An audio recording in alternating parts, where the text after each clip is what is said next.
ओम शांति। आज की शुरुआत एक क्वेश्चन के साथ करेंगे। बाबा ने पूछा कि आज हर आत्मा बचपन से मृत्यु तक क्या चाहती है। बेसमझ बच्चे भी जीवन में प्यार चाहता है। पैसा पीछे चाहता लेकिन पहले प्यार चाहता है। प्यार नहीं तो जीवन निराशा को जीवन अनुभव करते, बेरस अनुभव करते हैं। तो अगर हम गहराई से ये देखें, हर एक आत्मा की गहराई में जो प्यास है वो प्यार की ही है। और आजकल मनोवैज्ञानिक भी यही कहते हैं कि हमारे जितने भी डिसऑर्डर्स दिखाई देते हैं लाइफ में आगे चल कर के, उन सब का बड़ा कारण कहीं ना कहीं ये रहा कि एक आत्मा को जो सच्चा प्यार मिलना चाहिए वो उन्हें नहीं मिला। तो इस प्यार की जो मैनिफेस्टेशन है, जो प्यार नहीं मिलता, वो अलग अलग हो सकती है, लेकिन बात वही है कि प्यार जीवन में चाहते हैं। लेकिन बाबा ने फिर कहा कि आप आत्माओं को परमात्मा प्यार मिला, परमात्मा के प्यारे बन गए, इससे बड़ी वस्तु और कुछ है? तो प्यार है तो जहान है, जान है। प्यार नहीं तो बेजान है, बेजहान है। तो आप समझ ही गए होंगे कि आज की मुरली का जो सेंट्रल आइडिया है वो है प्रभु प्यार, और यही हमारे ब्राह्मण जीवन का आधार है। तो 10 अप्रैल 1984 की ये मुरली है, बहुत ही प्यारी मुरली है। तो मुख्य बात है इसकी देख लेते हैं एक बार हम। तो प्यार है तो जहान है, और प्यार है तो जान है। दुनिया में भी कहा जाता है गॉड इज लव, यानी कि प्यार को इतना महान माना गया है कि उसकी कंपैरिजन भगवान से करते हैं। भगवान का स्वरूप ही प्रेम है। और दुनिया में भी गायन है कि तू प्यार का सागर है, तेरी एक बूंद के प्यासे हम। तो जब उनको नहीं जानते थे तब भी एक बूंद के प्यासे थे। और बाबा कह रहे हैं कि कहीं ऐसा ना हो कि जानने के बाद भी किनारे पे खड़े रह जाए। तो हमारी यहाँ चेकिंग के लिए जो मेन बात है वो यही है कि हमने उनको जान लिया, पहचान लिया, लेकिन फिर भी ऐसा तो नहीं है कि हम किनारे पे ही खड़े हैं, जबकि होना क्या है, सागर में लवलीन होना है। अगर हम किनारे पे खड़े हैं तो लवलीन कैसे होना है उसकी विधि बाबा ने आज बताई है। और उसी में से एक विधि है सर्व संबंध से याद करना। बाबा को जब हम याद करते हैं तो उसका मुख्य तरीका है सर्व संबंध से याद करना।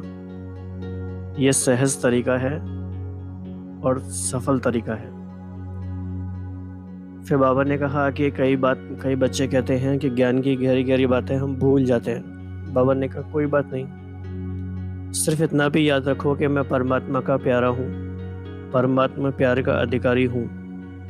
इतनी बात भी याद रहेगी तो उसमें सब कुछ कवर हो जाएगा। लेकिन इसमें भी एक सावधानी है कि इतनी सी बात भी अगर याद नहीं रही और भूल गए तो फिर भूल गए तो भूल भुलैया में फंस गए, भूल से भूल भुलैया में चले जाते हैं। भूल भुलैया में जाएंगे तो फंस जाएंगे, बाहर नहीं आ पाएंगे, खो जाएंगे। फिर बाबा ने याद दिलाया कि आपको सब कुछ मिला, प्रभु प्यार मिला, प्रभु परिवार मिला, क्या नहीं मिला, अर्थात सब कुछ मिला। तो आज की मुरली बहुत ही अच्छी मुरली है। तो किसी एक दिन जब हम ऐसी रिट्रीट अपनी ऑर्गेनाइज करें जिस दिन प्रभु प्यार का गहराई में अनुभव करना है, तो उस दिन ये मुरली हम बार बार सुन सकते हैं, पढ़ सकते हैं। इसके अलावा विस्मृति में जाते हैं तो भूल भुलैया में जाते हैं, फंस जाते हैं। और जब स्मृति आती है तो समृद्धि भी आ जाती है, और परमात्मा प्यार के अधिकार का रूहानी नशा रहता है, रूहानी रोहाब रहता है, रूहानी फक्र रहता है। और ये बातें हमें विघ्न विनाशक बना देती हैं, समाधान स्वरूप बना देती हैं और मायाजीत बना देती हैं। तो 3 बड़ी-बड़ी बातें हो जाती हैं परमात्मा प्यार से। इसके अलावा बाबा ने टीचर से कुछ बात की है और बाबा ने कुमारों से भी कुछ अच्छी बात की है। और फिर बाद में कुछ इसमें लिंक्स दिए गए हैं जिन पे आप परमात्मा प्यार का अनुभव कर सकते हैं, इनको क्लिक करके पीडीएफ में। तो आइए आज की मुरली हम शुरू करते हैं।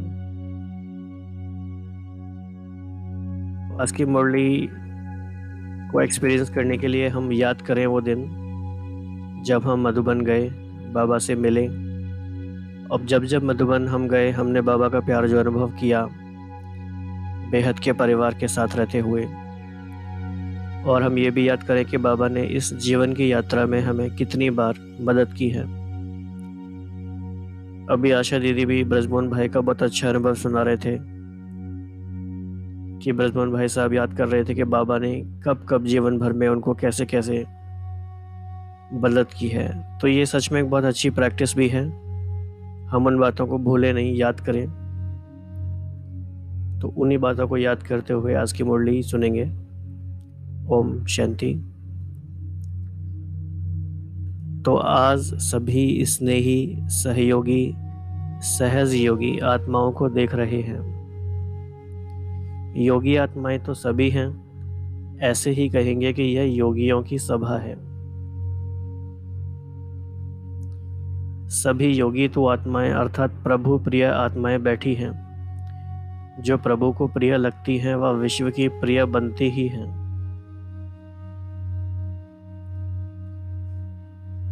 तो सभी को यह रूहानी नशा, रूहानी रोहाब, रूहानी फक्र सदा रहता है कि हम परमात्मा प्यारे, भगवान के प्यारे, जगत के प्यारे बन गए। यहाँ पे आपको बाबा की लैंग्वेज पे भी फोकस करना है। बाबा ने एक ही बात को 3 तरीके से बोला, रूहानी नशा, रूहानी रोहाब और रूहानी फक्र। फिर कहा हम परमात्मा प्यारे बन गए, भगवान के प्यारे बन गए और जगत के प्यारे बन गए। तो फिर दुनिया में तो क्या होता है, एक आधी घड़ी की नज़र व दृष्टि पड़ जाए, भक्त लोग इसके प्यासे रहते हैं और इसी को महानता समझते हैं। लेकिन आप ईश्वरीय प्यार के पात्र बन गए, यह कितना महान भाग्य है। आपको एक गीत याद होगा, चरणों में जगह मांगी थी, हमें दिल में बसा लिया, थे एक नज़र के प्यासे, हमें नज़रों में समा लिया। तो पहले क्या हालत थी, एक दृष्टि के, एक नज़र के प्यासे थे और अभी क्या किया, उन्होंने नज़रों में बसा लिया। तो ये कॉन्ट्रास्ट हमारे माइंड में हमेशा रहना चाहिए। और चरणों में जगह मांगते थे, चरणों के ही काबिल समझते थे, लेकिन बाबा ने हमें दिल में बसा लिया। तो आजकल हर आत्मा क्या चाहती है, प्यार चाहती है। बेसमझ बच्चा भी प्यार चाहता है, पैसे पीछे चाहता है, लेकिन पहले प्यार चाहता है। प्यार नहीं है तो जीवन में निराशा है, बेरस अनुभव करते हैं। तो आप सर्व आत्माओं को परमात्मा प्यार मिला, परमात्मा के प्यारे बने। इससे बड़ी वस्तु और कुछ है? तो इस क्वेश्चन पे हम रिफ्लेक्शन कर सकते हैं कि इससे बड़ी चीज़ और क्या है। प्यार है तो जहान है, जान है। प्यार नहीं तो बेजान है, बेजहान है। प्यार मिला अर्थात जहान मिला। तो ऐसा प्यार श्रेष्ठ भाग्य अनुभव करते हो। तो यस, सभी बाबा के बच्चे ये अनुभव करते हैं, तभी बाबा के वो बनते हैं और बने रहते हैं। तो दुनिया इसकी प्यासी है, एक बूंद की प्यासी है, और आप बच्चों का ये प्रभु प्यार प्रॉपर्टी है। इसी प्रभु प्यार से पलते हो, अर्थात ब्राह्मण जीवन में आगे बढ़ते हो।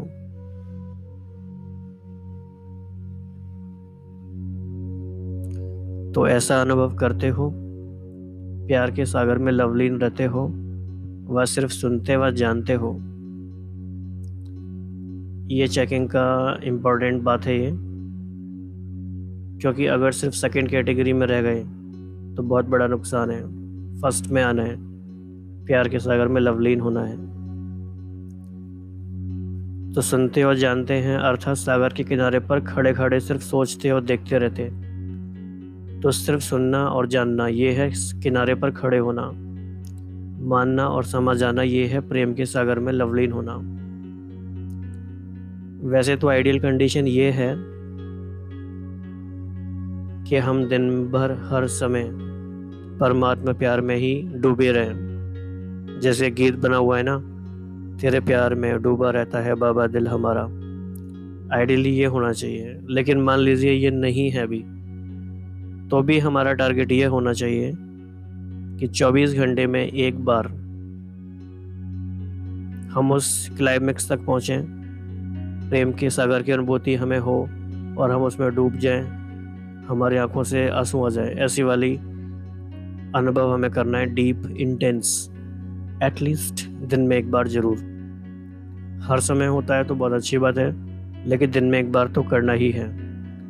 और हर दिन में एक बार नहीं होता तो ये फिर बहुत अलार्मिंग सिचुएशन है। इसका मतलब फिर हम किनारे पे ही खड़े हैं, प्यार में समाये नहीं है। फिर हमारा जीवन काफी रूखा रूखा हो जाएगा। तो प्रभु के प्यारे बनकर भी सागर में समा जाना, लीन हो जाना, ये अनुभव नहीं किया तो प्रभु प्यार के पात्र बन करके पाने वाले नहीं लेकिन प्यासे रह गए। पास आते भी प्यासे रह जाना, इसको क्या कहेंगे? सोचो, किसने अपना बनाया, किसके प्यारे बने, किसकी पालना में पल रहे हैं। तो ये मेडिटेशन के लिए भी अच्छे थॉट्स हैं और ये मनन चिंतन के लिए भी अच्छा है। किसकी पालना में पल रहे हैं, ये क्वेश्चन में डीप जाना है। कौन है वो आखिर?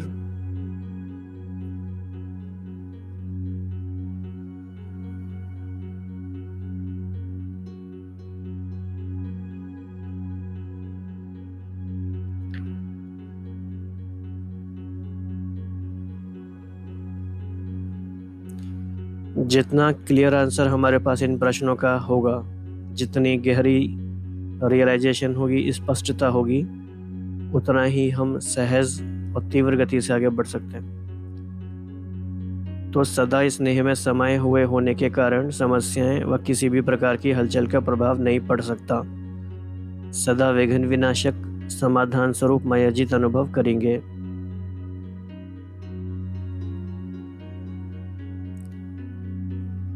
कई बच्चे कहते हैं ज्ञान की गोही बातें याद नहीं रहती, लेकिन एक बात यह याद रहती है कि मैं परमात्मा का प्यारा हूँ, परमात्मा प्यार का अधिकारी हूँ।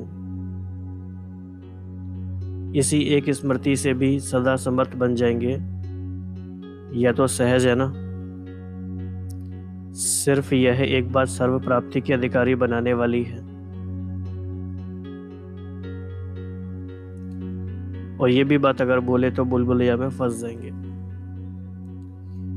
तो सदैव यही याद रखो, अनुभव करो कि मैं प्रभु का प्यारा, जग का प्यारा हूँ। कितना सिंपल है। ये तो सहज है ना। अच्छा, सुना तो बहुत है, अब समाना है। समाना ही समान बनना है। तो सभी प्रभु प्यार के पात्र आत्माओं को, बच्चों को, सभी स्नेह में समाये हुए श्रेष्ठ आत्माओं को, सभी प्यार की पालना के अधिकारी बच्चों को, रूहानी फकुर में रहने वाली, रूहानी नशे में रहने वाली श्रेष्ठ आत्माओं को बाप दादा का प्यार, याद, प्यार और नमस्ते। तो बाबा से हम 1-2 मिनट दृष्टि लेते हैं, फिर आगे बढ़ेंगे।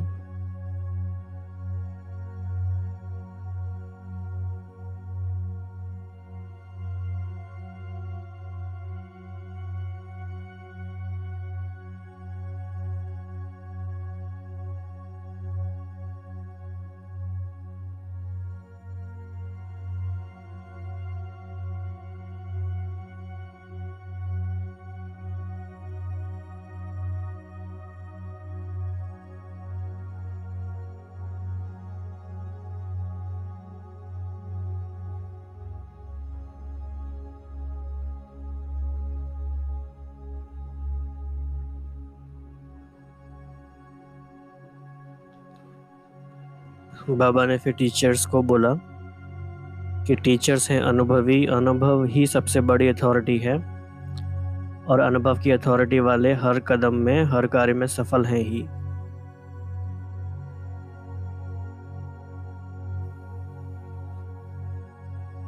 फिर बाबा ने उनको निमित्त भाव के बारे में, चांस लेने के बारे में, उनकी सारी बातों को अप्रिशिएट किया।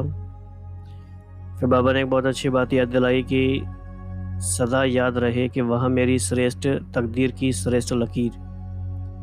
बाप मिला, सेवा मिली, सेवा स्थान मिला और सेवा के साथ साथ सर्व आत्माओं का श्रेष्ठ परिवार मिला। क्या नहीं मिला? सब कुछ मिला। और क्या चाहिए? सब कुछ तो मिल गया।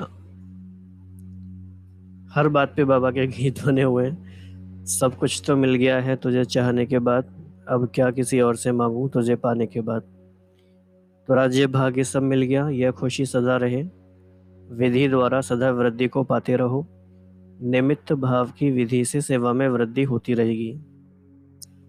और अभी है हमारे कुमारों से मुलाकात। तो बाबा कुछ कुछ ग्रुप्स में कुमारों से छोटी छोटी मुलाकात करते रहते हैं। तो कुमार जीवन में बच जाना यह सबसे बड़ा भाग्य है। कितने झंझटों से बच गए। तो कुमारों को ये लिस्ट बनानी चाहिए कि कितने झंझटों से बच गए। ये याद रहना चाहिए हर समय। अगर ये याद रहेगा तो बहुत खुशी रहेगी। तो कुमार अर्थात बंधन मुक्त आत्माएं, कुमार अर्थ जीवन बंधन मुक्त जीवन है। लेकिन अगर कुमार जीवन में भी फ्री है तो फिर बोझ उठाएंगे। कुमारों के प्रति बाप दादा का डायरेक्शन है, ये काफ़ी इम्पोर्टेंट डायरेक्शन है। लौकिक में रहते अलौकिक सेवा करनी है। ये छोटी बात लगती है लेकिन यह बहुत इम्पोर्टेंट बात है। और जो किसी भी तरीके से सेवा में एंगेज नहीं है, सिर्फ अपनी लौकिक में या तो टाइम बहुत दे रहे हैं या थोड़ा बहुत अपना पुरुषार्थ करते हैं, तो माया उनके दरवाजे पे बार बार फिर आती रहती है। इसलिए हमें कम से कम 2-3 घंटा निकाल के सेवा में लगाना चाहिए एडिशनली। बाकी तो हर समय हम सेवाधारी निरंतर हैं ही सब। तो लौकिक सेवा लौकिक सेवा भी संपर्क बनाने का साधन है। इसमें बिजी रहो तो अलौकिक सेवा कर सकेंगे। लौकिक में रहते अलौकिक सेवा करो तो बुद्धि भारी नहीं रहेगी। सबको अपना अनुभव सुनाकर सेवा करो। लौकिक सेवा का साधन समझकर करो तो लौकिक साधन बहुत सेवा का चांस दिलाएगा। कितनी सोच में बात है ये। कुमारों के लिए बड़ी ध्यान देने वाली बात है, सभी के लिए इम्पोर्टेंट बात है। अगर लौकिक की भी ड्यूटीज़ हम ऐसे निभाते हैं सेवा का साधन समझ के, तो सेवा का चांस मिलता रहेगा। लक्ष्य ईश्वरीय सेवा का है लेकिन यह साधन है, ऐसे समझकर चलो। तो कुमार अर्थात हिम्मत वाले, जो चाहो वह कर सकते हैं। इसीलिए बाप दादा सदा साधनों द्वारा सिद्धि को प्राप्त करने की राय देते हैं। यह साधनों का मतलब है लौकिक में जो भी आप करते हैं जॉब वगैरह। तो कुमार अर्थात निरंतर योगी, क्योंकि कुमारों का संसार एक ही बाप है। तो जब बाप ही संसार है तो संसार की सिवाय बुद्धि और कहाँ जाएगी। जब एक ही हो गया तो एक ही याद रहेगी ना। क्या बात है, वाह। और एक को याद करना बहुत सहज है। अनेकों से तो छूट गए, एक में ही सब समाये हुए हैं। सदा हर कर्म से सेवा करनी है, दृष्टि से मुख से सेवा ही सेवा। जिससे प्यार होता है उसे प्रत्यक्ष करने का उमंग होता है। ये भी सही बात है। तो हर कदम में बाप और सेवा सदा साथ रहे। तो ये है प्यार का सबूत देने का रिजल्ट। तो बहुत विशेष कुछ गाने हैं, आपको भी कुछ और पता होंगे वो भी आप सुन सकते हैं। तो जो खासतौर से नए भाई बहने हैं तो इसमें से कुछ गाने, क्योंकि पुराने गाने हैं उनको नहीं पता होगा, तो आपको ये PDF जब मिलेगा टेलीग्राम चैनल में तो आप इन पे क्लिक करके या खुद भी आप सर्च कर सकते हैं YouTube पे और इनको सुनिए, प्यार में मगन हो जाइए। तो आज का दिन आप मनाइए आपका लव डे या प्रेम दिवस, या फिर आप कह सकते हैं लव रिट्रीट आपकी है आज। आज से मतलब है नेक्स्ट 24 आवर्स। तो प्रभु प्यार हमारे जीवन का आधार है। प्रभु प्यार से ही हम पलते हैं, प्रभु प्यार से हम सब चलते हैं। लेकिन किनारे पे खड़ा नहीं होना है, सागर में समाने का अनुभव करना है गहराई से, सर्व संबंधों से।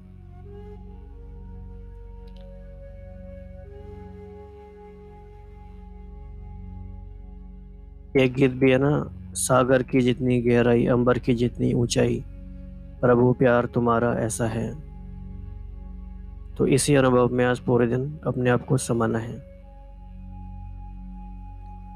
ये सबसे सहज और सबसे श्रेष्ठ पुरुषार्थ है।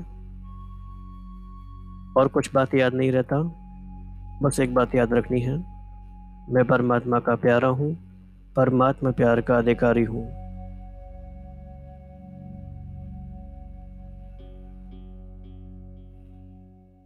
तो आज प्रभु प्यार में समाने की प्लानिंग अपनी करें और सारी बातों को भूल के बस यही करें। ओम शांति।